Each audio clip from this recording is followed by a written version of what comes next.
personal values are deeply rooted in not just having a seat on the table, but also a voice at the table.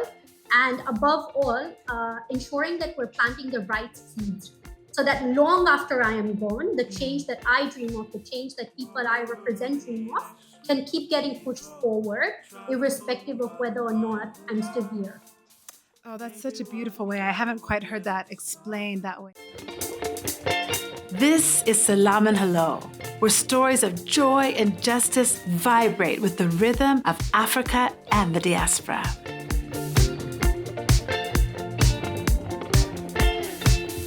We're worried, anxious group of people trying to move along. Maybe one day we'll get onto something. Until then, we say, hold on. I know it's hard, but Salam and hello, everyone.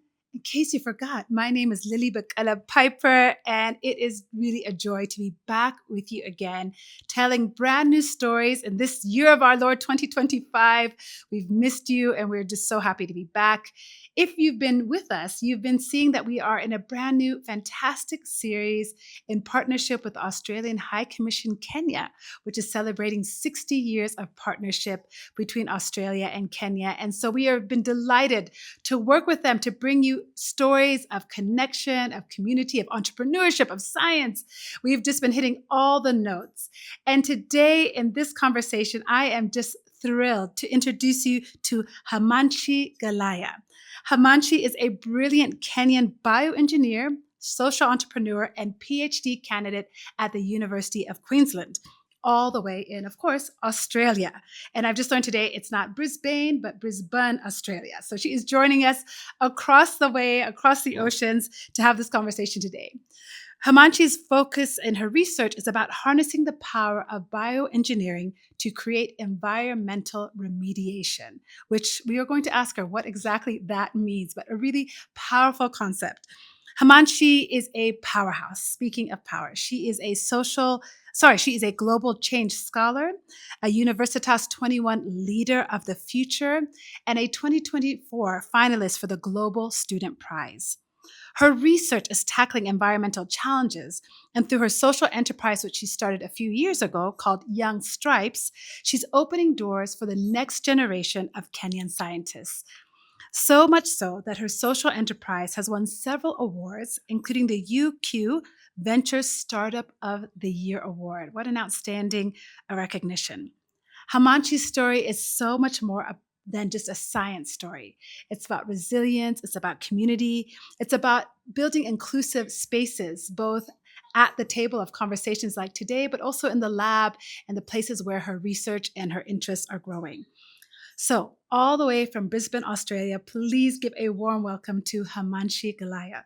Hemanshi, so happy to have you with us today. Good to see you. Yes, karibu sana. Thank you so much. It's such a pleasure to be in touch with you today.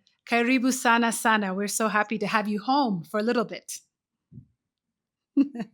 So, Hemanshi, your CV, the work that you're doing is really so outstanding and so extensive. But I'm curious to know, when you meet someone for the first time, how do you introduce yourself and what you do? Yeah, so because I wear so many different hats, my basic introduction is always, hi, I'm Hemanshi. And then depending on which hat I'm representing for that occasion, I will mention it. One thing I do proudly always mention is I'm from Kenya because that's where home is. So let's talk about this Kenyan Australia story and life that you're building. You are a scientist in Australia. You've been there for a few years now, right? When did you first arrive? So I arrived like 2.25 years ago now. Okay, so you're still kind of new there in your path, but doing big things already. You're a PhD student studying in bioengineering, and you had your first degree in chemical engineering. Is that right? Okay, Yep. so you're just an engineering babe. Either way we slice it, you're in the lab somewhere researching. So Absolutely. when you think back to kind of your first steps on this Australian chapter of your life, what inspired you to pursue education at this high level? And tell us a little bit about your family story when it comes to education. Yeah, so I am the first graduate actually in my family. And obviously, being the first is amazing, but it's also a very lonely process, which means I had to do a lot of things by myself, be it doing some research or choosing a career. So that was a definitely tricky process. A lot of my family's background is in entrepreneurship. So for generations, a lot of my family has been more entrepreneurial than education focused. But from a very early age, I recognized the importance of education as a tool to better my own life, but also the life of those around me.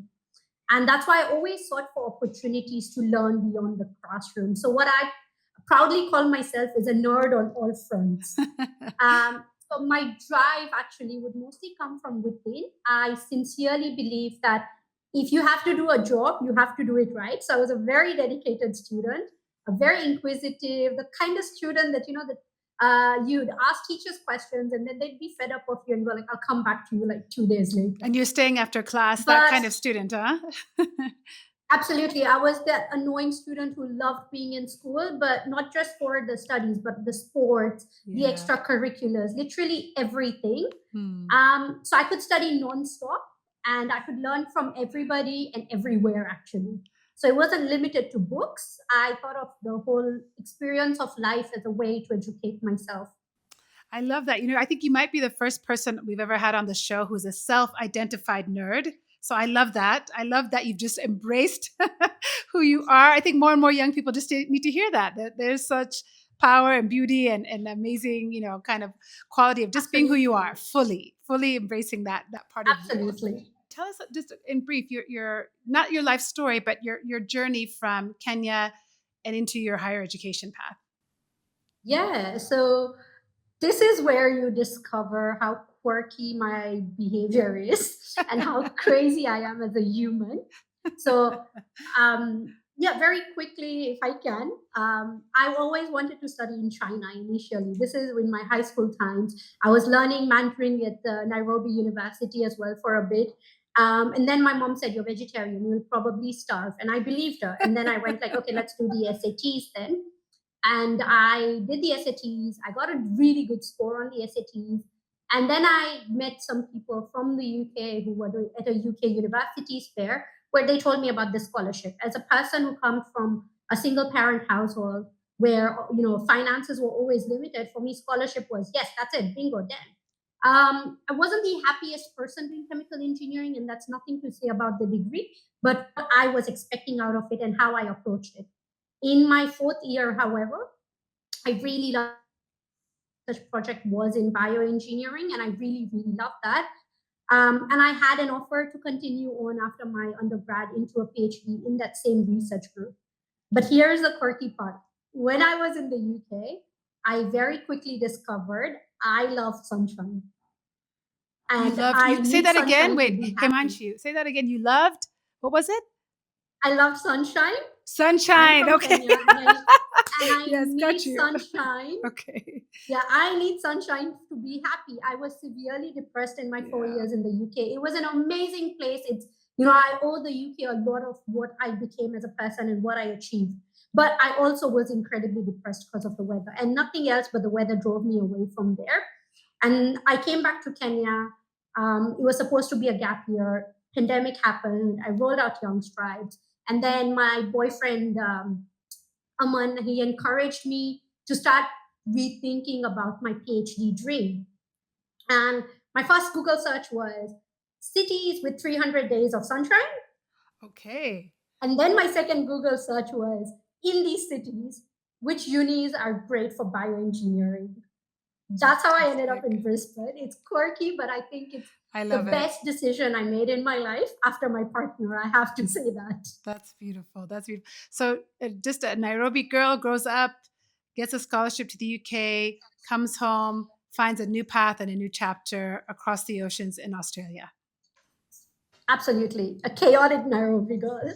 Listen, we love it. That chaos has produced a beautiful engineering path for you and this conversation today. So we'll take it. We'll take it. So help us appreciate a little bit about your academic pursuits. When someone hears that you're a bioengineer, for example, what does that mean? And tell us kind of in society, where would we find the bioengineers? What's the kind of work that you do? Yes. Will do?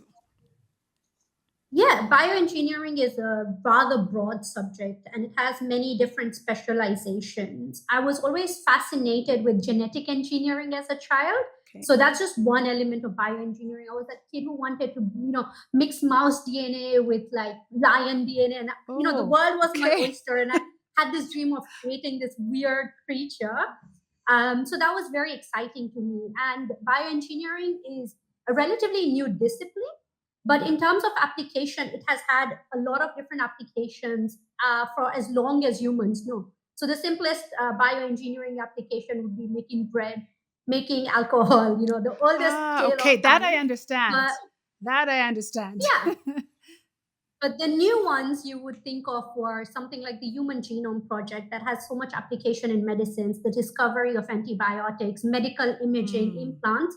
And more recently, bioengineering has this incredible potential for creating sustainable technologies. Hmm. So we already have these universal laws of physics and chemistry. And at a molecular level, all biological systems definitely follow these rules, but in a macro scale, there are biological laws that we're still discovering. Hmm. So, what fascinates me personally is where the physical and chemical production becomes limited, biological production has great promise. And Hmm. above all, biotechnologies have this incredible potential where we can make human lifestyles more sustainable and Hmm. ensure that our footprint on this planet is actually positive rather than negative as we have been traditionally doing it. Well, Hamashi, just hearing you describe it that way makes me really appreciate differently how important your work is. One of the things that I think the last 5 to 10 years, maybe beyond that, has really brought to our attention on the global stage, especially in media, is this idea of representation. That if you're telling a media story, for example, about a community, but not with a community, it's going to be different. You're not going to get that authentic story. And when it comes to science, I think the same application can be seen that if you're thinking about sustainable ways to decrease our footprint on the planet or sustainable ways to live and prepare for the next generation, if people like you who have lived in a very urban city like Nairobi, but appreciate also the closeness to rural communities, are not in the labs, are not in the conversation, we're going to miss out on really important segments of our population. So tell me about for you as you're a PhD student currently, you're in the process of really, feeling out and developing your own point of view and your thesis around science. Tell me for you why representation in science matters so deeply, given your background, given your Kenyan roots and your Kenyan life, and how is that identity influencing the kind of research questions that you're asking? Absolutely. So I think of it in this way. We all are very aware of the seat at the table theory. It is a very powerful theory where you want to include the people from all sorts of background and give them a seat at the table. And a lot of times, because of the way in which society is designed, we do end up getting a seat at the table. But what the issue is, our voices still never reach the people on the other end of the table. Hmm. And they get buried in already established ecosystems. So for me, how I look at representation and why it matters is I am strongly challenging these well established systems, and obviously it will take a really long time, and choosing the easy path has obviously never been my specialty. So I have my own theory, which is what I call I believe in like a planting bamboo tree kind of thing, and that has to be Hmm. built right under this colloquial tree. And how I look at it is we have to work at grassroots levels, like you said. Initially, a lot of this might go unnoticed for some time, but eventually, when a bamboo, surprisingly shoots after five Yeah. years, it shoots up very rapidly, and it will shoot out in so many different directions that change will emerge in multiple facets. Hmm. So once the bamboo grows, I personally believe it has the power to topple over this imaginary table so that we can create a circle, actually, a Hmm. circle which has systems that are suitable for everyone. And Hmm. with that, my personal values are deeply rooted in not just having a seat on the table, but also a voice at the table. And above all, ensuring that we're planting the right seeds so that long after I am gone, the Hmm. change that I dream of, the change that people I represent dream of, can keep getting pushed forward, irrespective of whether or not I'm still here. Oh, that's such a beautiful way. I haven't quite heard that explained that way, that not just a seat at the table, but speaking to the entire table and actually building a forest next to the table that is going to represent the importance of those values long into the future. It's such a powerful image. And I love that you mentioned the bamboo, which is we see everywhere in Kenya. And I don't know if it's indigenous to Australia, but certainly in the images I've seen, you see it some of the images. Is that the case? So in Australia, I'm definitely sure bamboo is not indigenous. But what I have loved about here is we have ecosystems that are very niche to Australia because it was so isolated geographically Yeah. for millennia. And they value that a lot. We joke about the biosecurity being so intense that you Mm, worry about having a human yes. seed in your pocket by mistake Yes. left over from your curry or whatever. But that is the value that I have learned, I think, is we need to desperately protect what is natural, what comes to us authentically, Hmm. whether it's our environment or our personality or our representation. And I think that connection for me, as someone who comes from Kenya, where nature is valued so much, and coming back to Australia, where they value their ecosystem so much, I think I found really good ground Yeah. in terms of ideology there. Yeah, I love seeing that connection because I remember a few years ago there were some fires in Australia, and at the same season here in Kenya, we were experiencing quite a different but related effect of those fires. I probably will misspeak now if I try and quote it, but I believe that there was some oceanic activity that was really disruptive here in Kenya, and I remember people connecting it to what was happening in Australia. So this idea that we live in islands and that there is no connection, and my decisions here don't affect anybody anywhere else is just completely false. That there are these both biological ties, but also, as you pointed out, just these community values that are shared across these borders. So given that kind of context, tell us a little bit about the work that you're doing with Young Stripes. You've started this beautiful initiative. Tell us what it is and what you're hoping to achieve through the work of Young Stripes. Absolutely. So, Young Stripes is a social enterprise that focuses on leveraging STEM education and, very importantly, looking at it from a lens of application and frugal science so Hmm. that we can empower the next generation of young Kenyans. This came out of a personal experience where, like I said, I was very nerdy, but also mostly on textbook because that's how our education systems are. Right. So when I went to the UK to do my undergraduate, I really struggled with the application of it. And I've talked about what happened and the things I saw there that led me to, coming up with the idea of Young Stripes. But in the essence of it, um, what Young Stripes is all about is ensuring that we are not brain draining Kenya as a country. We are bringing back talented young people, empowering young people, yes, but also creating a space where we can get those who have gone out there, the diaspora as we call it, to come and contribute towards something that will create a lasting ecosystem in Kenya. So, Hmm. as a social enterprise, this was mostly during COVID. This started as my passion project and naturally evolved into a social enterprise when I saw what the market needs and what is required for this ecosystem to be sustainable. As a social enterprise, I created this whole frugal science oriented STEM education curriculum. And then we deliver these programs in mid and high income schools so that we can then use the profits that we generate towards outreach in low income areas for communities that are disadvantaged, but also for empowering communities to see beyond their limitations. The aspect of frugal science is very important because, like you might know, we don't get a lot available easily in Kenya. Hmm. So whether it's a Lego kit, a robotics kit, or even simple electronics, so we try and utilize whatever is available or whatever is easily sourceable or something that we can use over and over again. But connect the everyday lessons of science and show students that there is an application to the things you learn, whether it's Pythagoras theorem or thermodynamics and all of that, but in relatable ways, right? I will teach them Okay. civil engineering concepts by building construction things, or chemical engineering by making slime that they love to play with, and things like that, Yeah. or chocolate. Okay. That goes to our bioengineering, the chocolate. Yeah. So, if I understand you correctly, because I was going to ask you what is frugal science, I was starting to interrupt you to understand that, but it sounds like what you're doing is giving a very realistic and practical way to think about engineering and science to young kids, so that they're playing with slime and they're realizing this. If this piques your curiosity, if this really makes you think about it at night, you're still thinking about it the next day, then chemical engineering might be for you, and to introduce them to these complex STEM careers in the hopes of encouraging this new generation of scientists. Is that fair way to capture Absolutely. it? And why the name Absolutely. And Young we're starting Stripes? very Okay, yes. So two things there. We're starting very young because Mm, research shows that by the time students are about 12, they've already developed these misconceptions yeah. and biases against them. So my youngest student's about 4 years old. Why Wow. young stripes? I think that took me a lot of time to think about. But young because we're working with the young people.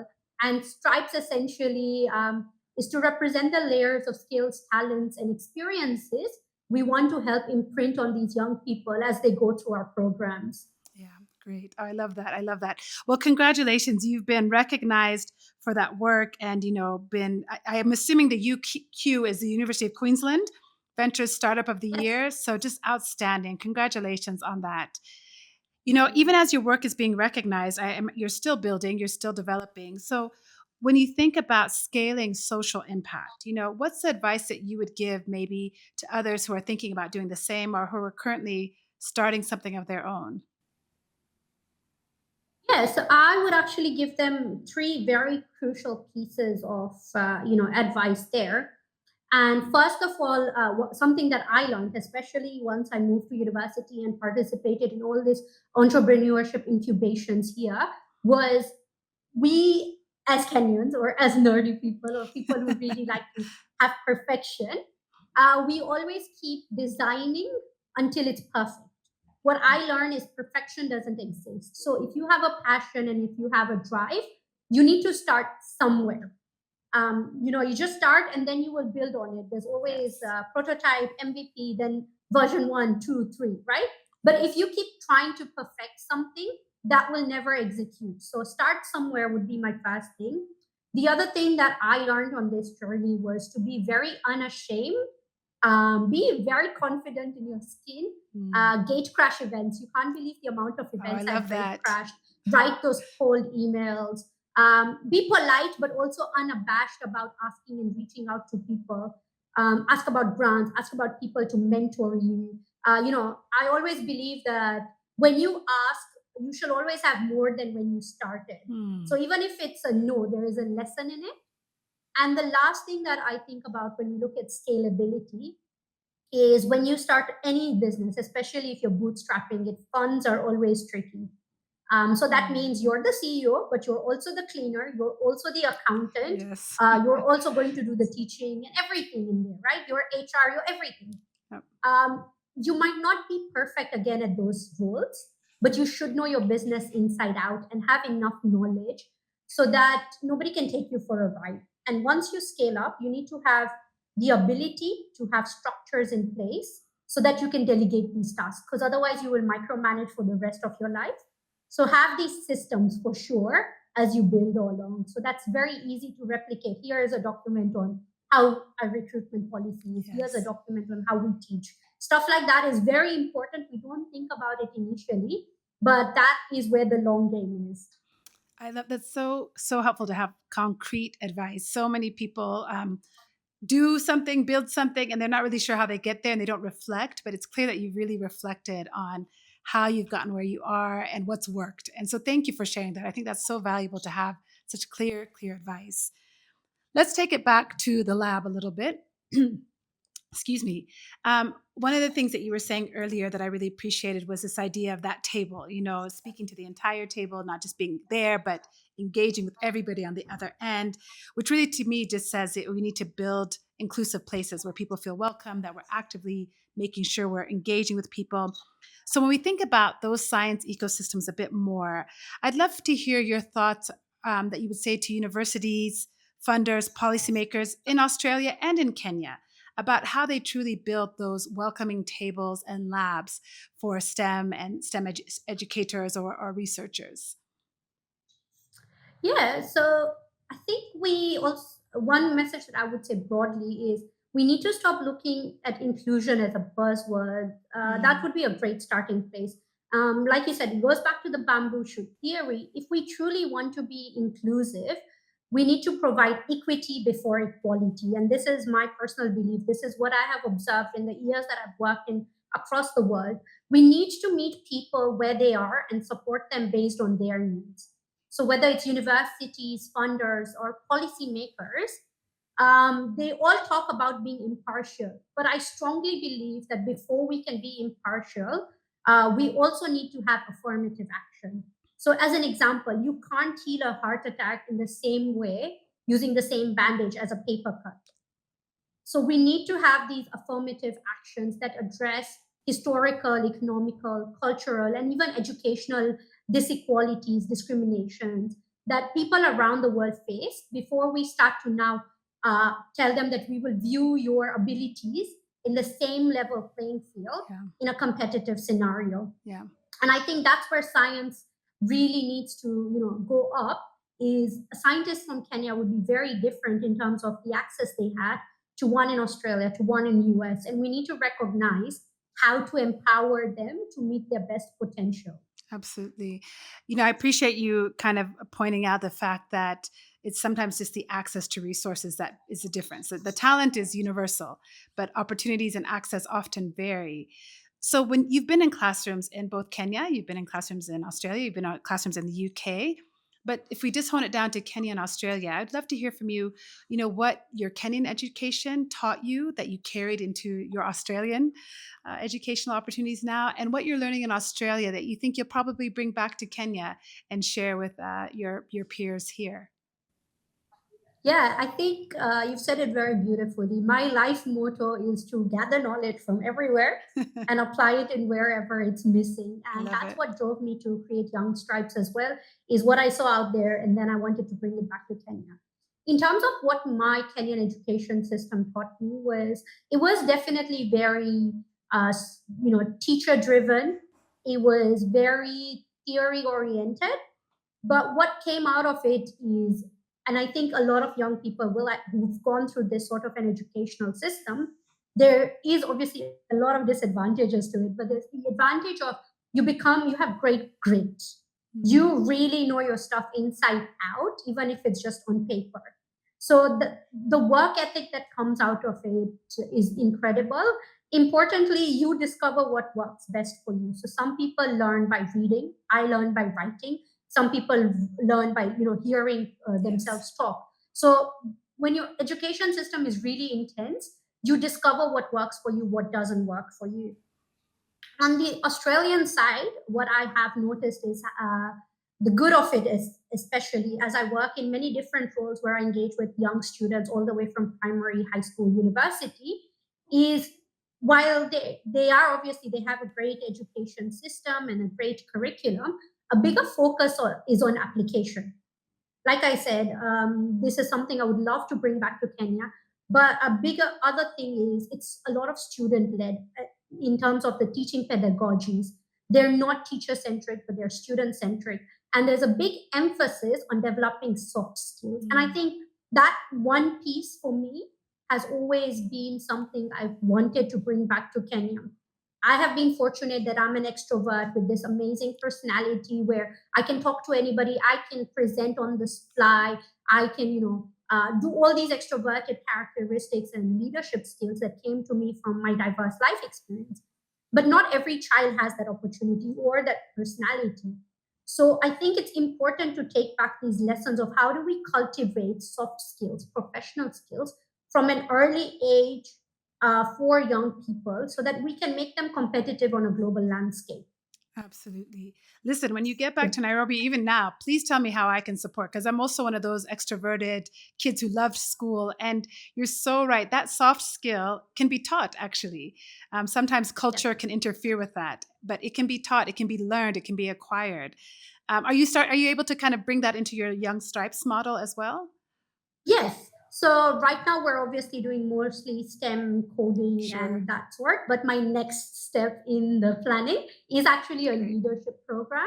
Great. Obviously, this will take some time given I'm on a PhD student and I have all these other You're a things bit going on. busy. But that is at the back of my mind. That is Great. absolutely the next step that I want for young stripes, because I want to tackle the entire ecosystem. If we start with you at 4 years, I want to hold your hand and then leave you to be able to independently swim in the deep end by the time you're Absolutely. pre-university level. Absolutely. I want every child out there to go out with, some level of different skill sets that sets them apart. Yeah, absolutely. Well, call me when you're ready. I'm here. I'm ready to support. Absolutely. 100.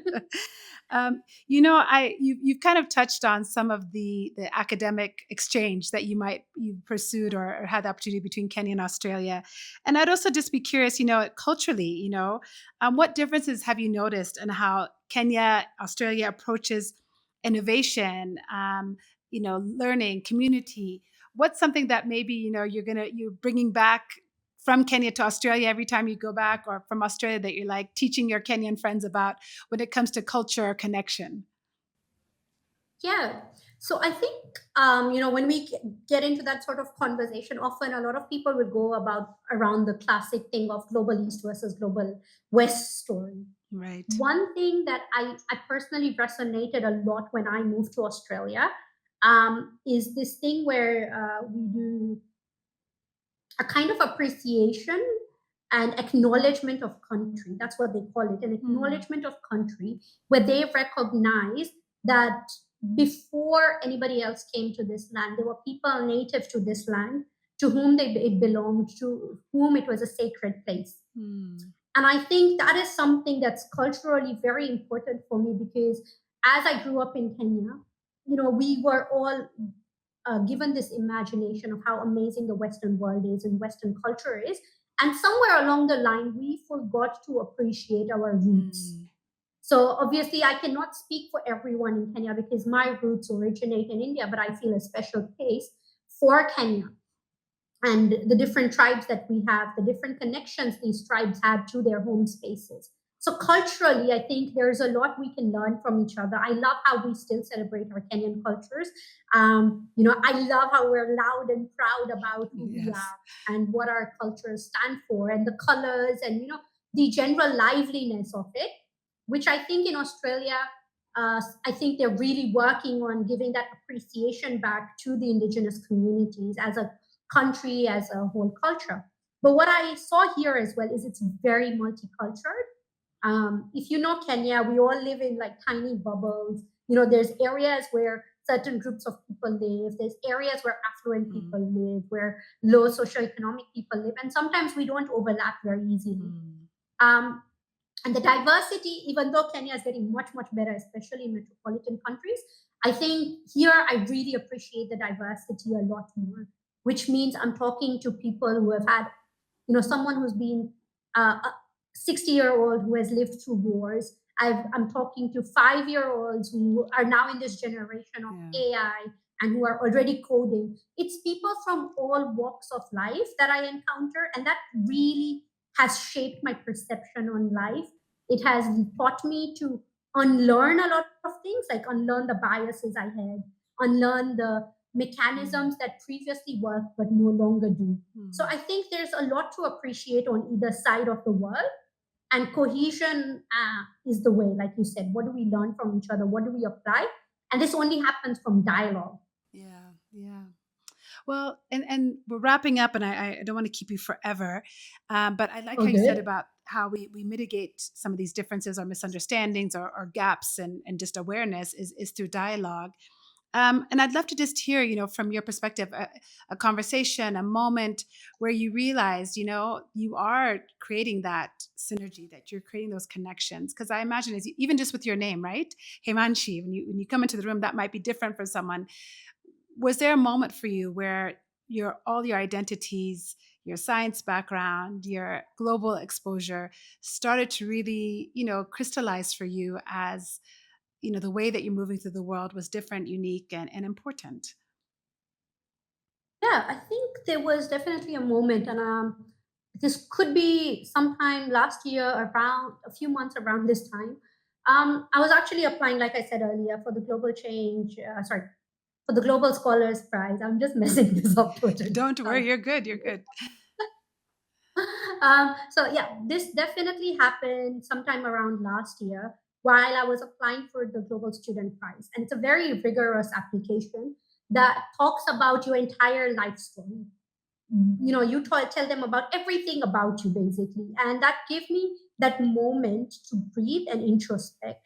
I remember the first time I subconsciously decided I wanted to be an engineer or a scientist or a researcher was in third grade. I remembered how all the struggles, or I pieced together how all the struggles of my life led to where I am today. And I think the opportunities that Australia gave me since I've moved here added so much value to those pieces that I was able to see how my journey transcended, how I always worried about whether or not my life would amount to something, to today being very confident in my skin. And most importantly for me, I think the condensation gave me the realization that despite growing up in so much challenges and with very limited resources, whether it's financial, economical, educational, even some things like mentorship, I inevitably became the role model that I wish I had growing up. And that sort of really condensed and narrow focused me on discovering the purpose of my life, on discovering what legacy I want to leave behind, on what sort of impact I want to create in this world. And I think that would not have happened in a lot of different ways the way it did unless I moved across the world and met crazy experiences. Amazing. Hey, Vanshi, before we let you go, I have two questions that I ask every guest. And then, if you're keen, I'd love to do a quick rapid fire set of questions with you that are just purely for fun. But to kind of Absolutely, go for it. To wrap up our initial conversation, tell me a bite, a book, or a beat that you'd love to recommend to listeners today. So food, a song, a book that you just love to pass on.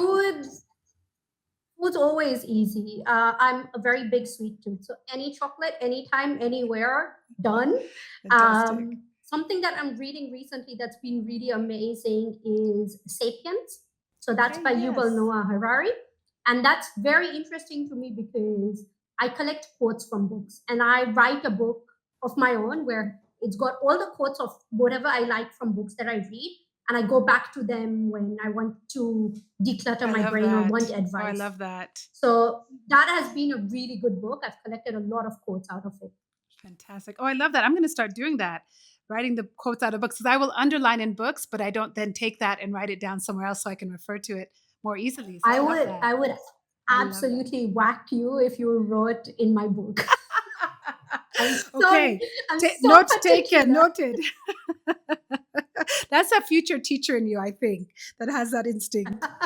And then, absolutely. What is bringing you joy today? Salam and hello. We try and focus on stories that bring people joy, whether that's through sciences, whether it's arts. So we'd love to know what's bringing you joy today. I think for me today, I think it's about connection. I earlier mentioned my boyfriend, so I feel very grateful every day to have him in my life. He's my connection to Kenya because he still continues to live there and continues to build my dream at young stripes while I can do my other dreams here. But I think human connection in any form. So I'm very grateful today. It's been really joyous to talk to you as well. So connection. That's beautiful. Thank you. I feel the same. That's also my joy today.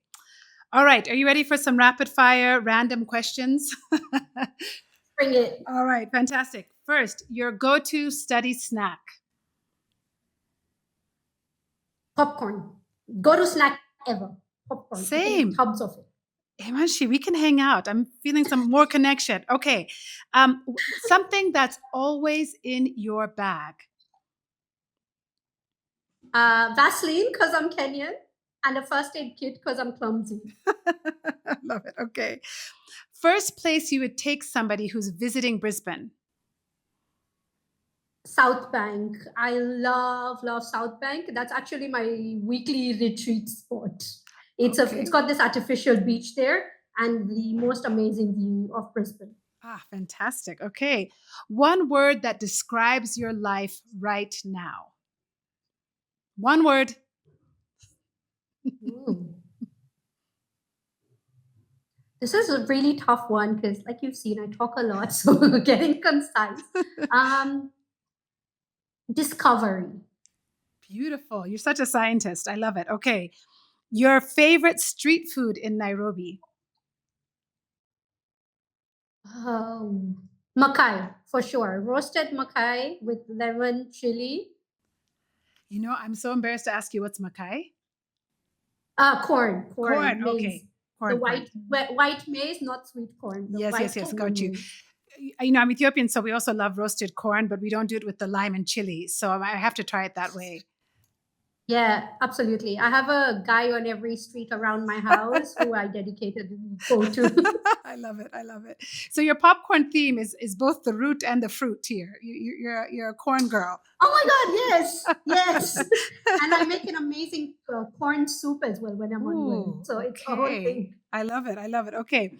One hidden gem in Brisbane that everyone should visit. You've already mentioned South Bay, right? It was South Bay? Ooh. So because I'm really nerdy, I basically live in my lab all the time. So I haven't really traveled a lot. I should travel a lot more.